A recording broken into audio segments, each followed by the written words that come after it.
So today I want to talk about frozen seafood. Frozen food is not a bad thing. I know we make a big push towards fresh on everything, but the reason we've gotten here as a society is because of canned and frozen alternatives. Options that let people in the Midwest, people who grew up in Indiana like me, be able to have seafood when you don't live anywhere near an ocean. So today we're going to talk about shrimp, specifically frozen shrimp. So frozen shrimp, what you're looking for is anything on the package that says IQF, individually quick frozen. You're also looking for shell on. You want the shell to be on it, you want it to be raw. You can buy cooked shrimp. I don't mess with that stuff. I want the raw stuff. I want to be able to prepare it my way. So raw shrimp with the shell on, medium or large. You can usually get a pound bag for $4 or $5. It's a great thing. It saves in the freezer. You can use it for 2 or 3 months at a time. Just take out what you need and thaw it like I'm going to show you to do right now. So once you've decided how much shrimp you're going to use, just toss it in the colander in the sink and start running some cold water over them.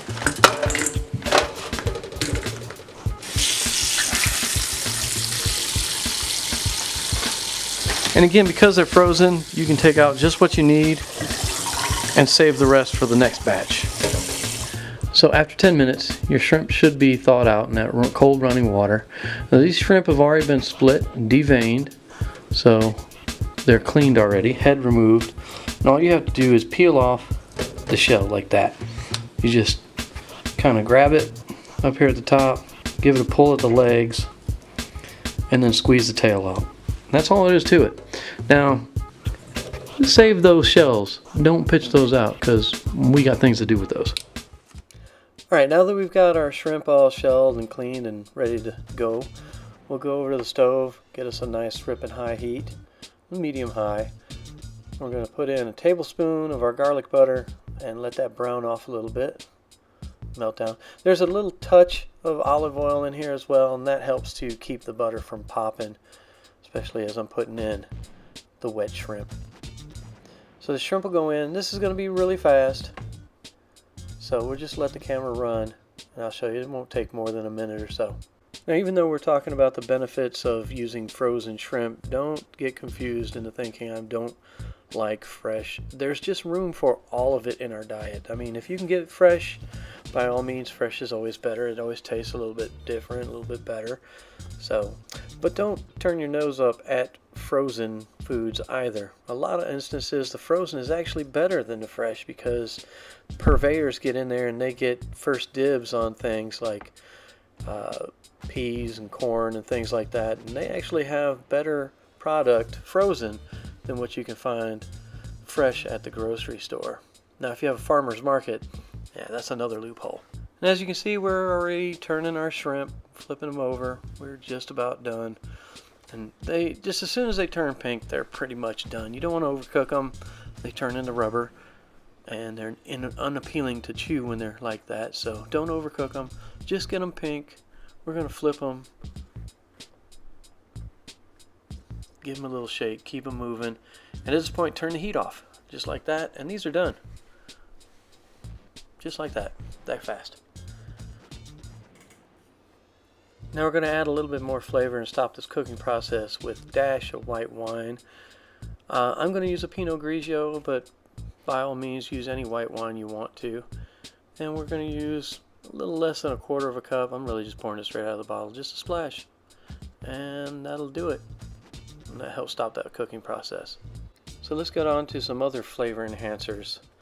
Remember all those shells I told you not to throw away? Well, here they come.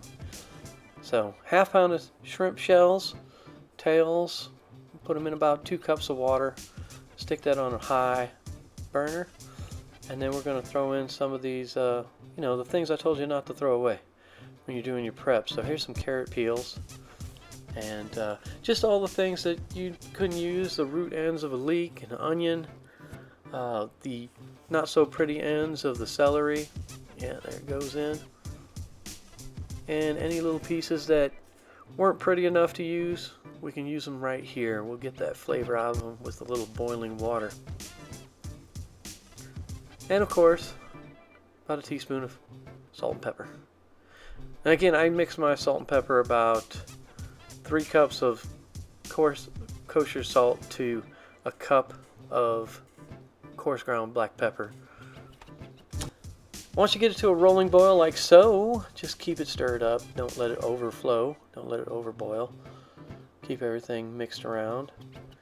And you're going to want to boil that until it reduces to about 1/3 of what you started off with. So about like so. Now I've got the heat off, and I'll let that cool off for just a little bit, and I can pour that into a container, run it through a strainer, and use it for future endeavors. And now, let's play a game called How Much Stuff Does Mason Have Stuffed in His Freezer? I should have maybe pulled the shrimp out to the front before I started filming, but you live and you learn. So, this is me talking to myself. Alright guys, like, subscribe, share, hit that bell icon, do the things. We'll see you later.